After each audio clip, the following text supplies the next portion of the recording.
আজকে আমরা রান্না করব বিলাতি ও ডিম দিয়ে ভাজি। আমি প্রথমে বিলাতিটা কেটে ধুয়ে নিয়েছি, এবার ছোট ছোট টুকরা করে নিলাম। আমার বিলাতিটা কাটা শেষ, আমি একটি পাত্রে ঢেলে নিচ্ছি। এবার একটি ডিম নিয়েছি, প্রথমে কড়াইটা গরম করে নিলাম। এবার কড়াইয়ে আমি রসুন কুচি দিলাম, কাঁচা মরিচ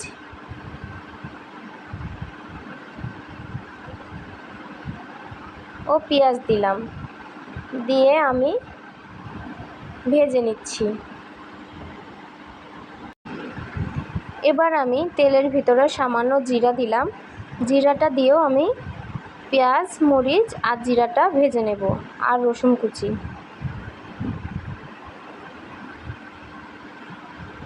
এবার আমি একটি ডিম দিয়ে দেব,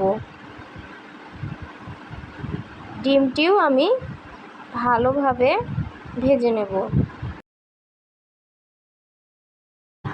এবার আমি সামান্য তেল দিলাম, দিয়ে ডিমটি আমি আরও ভালোভাবে ভেজে নেব। এবার আমি পরিমাণ মতো লবণ হলুদ গুঁড়ো দিয়ে এবার আমি বিলাতিটা ঢেলে দেব, দিয়ে ভালোভাবে নেড়ে চেড়ে পেঁয়াজ মরিচ রসুনের সাথে এবং ডিমের সাথে ভালোভাবে মিশিয়ে নেব।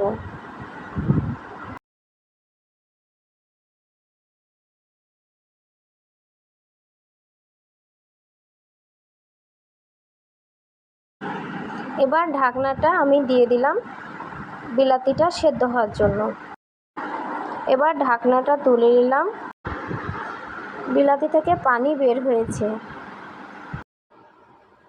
আমি এবার বিলাতিটা ভালোভাবে নেড়ে চেড়ে ভেজে নেব।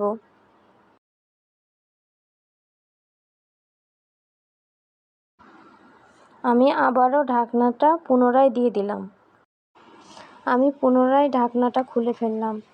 দেখুন আমার বিলাতির তরকারিটার পানি কমে গেছে। এবার আমি ভালোভাবে নেড়ে চেড়ে আরও পানিটুকু শুকিয়ে ফেলব। আমি ভালো করে বিলাতিটা নেড়ে চেড়ে এবার মিহি করে নেব।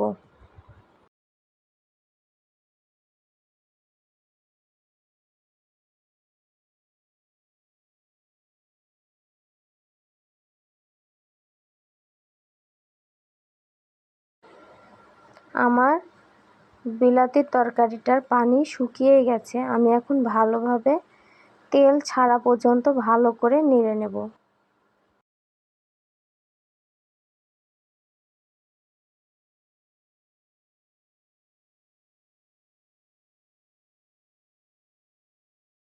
আমার বিলাতি ভাজি করা শেষ, এবার আমি পাত্রে তুলে নিচ্ছি।